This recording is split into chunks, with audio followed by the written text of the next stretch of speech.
घने जंगल के बीच खड़ा था 30 साल पुराना गेस्ट हाउस। वो दूर से ही डर पैदा करता था। टूटी दीवारें, झुकी छत और उसके ऊपर लटकती जंग लगी घंटी जिसे कोई छू नहीं सकता था। कहते थे जिसने भी घंटी बजाने की कोशिश की उसकी आवाज गेस्ट हाउस के अंदर कैद हो जाती थी। लोग बाहर खड़े होकर देखते थे, वो चिल्लाते थे पर उनकी आवाज अंदर अंधेरे में कहीं चीखती रहती थी। इसी डरावनी कहानी को रिकॉर्ड करने के लिए शहर से आए थे दो यूट्यूबर, नील और तान्या।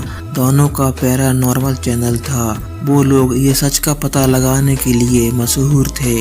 नील और तान्या ने बहुत भूतिया घटनाओं को रिकॉर्ड किया था, पर इस गेस्ट हाउस के बारे में सुनकर तान्या पहली बार डरी हुई थी। नील हंसा और बोला, डर मत, ये बस अंधविश्वास है। मगर नील की आवाज भी कांप रही थी। शाम होते ही दोनों गेस्ट हाउस पहुंचे। जैसे ही कदम अंदर पड़े, एक अजीब सी ठंड और फुसफुसाहट दौड़ उठी। तान्या ने कैमरा ऑन किया पर स्क्रीन पर धुंध छा गई, मानो कोई कैमरे को सांस से ढक रहा हो।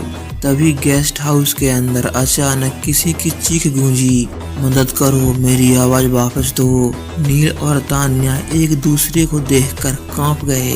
तान्या बोली, यहाँ कोई था या कुछ था। सीढ़ियों के पास दीवार पर खरोंचे थीं, गहरी और ताजी, जैसे किसी ने अंदर से नाखून घसीटे हों और भागने की कोशिश की हो।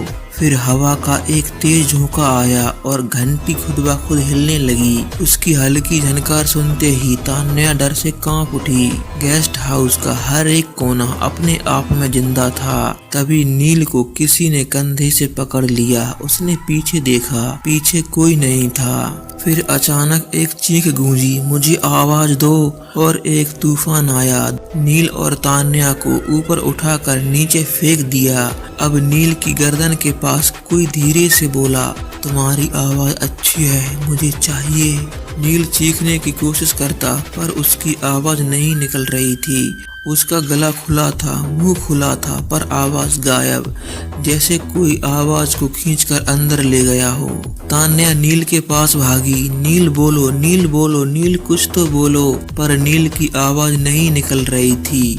सिर्फ उसके हिलते हुए ओंठ कुछ कह रहे थे, जैसे तान्या भाग जाओ। अचानक घंटी जोर से बजी और गेस्ट हाउस की सारी दीवारों में दर्जनों आवाजें गूंज उठी। हमारी आवाज वापस दो, ये नए लोग आए हैं, इन्हें अंदर रखो। तान्या घबराकर बाहर भागी, लेकिन दरवाजा गायब था। तान्या जैसे ही दरवाजे पर पहुंची, उसके कानों के पास ठंडी फुसफुसाहट सुनाई दी, अब तुम्हारी बारी। पूरा गेस्ट हाउस कांप रहा था, जैसे कोई हिला रहा हो, और हजारों आवाजें गूंज रही थीं। तभी पलक झपकते ही तान्या को किसी ने गेस्ट हाउस के अंदर खींच लिया।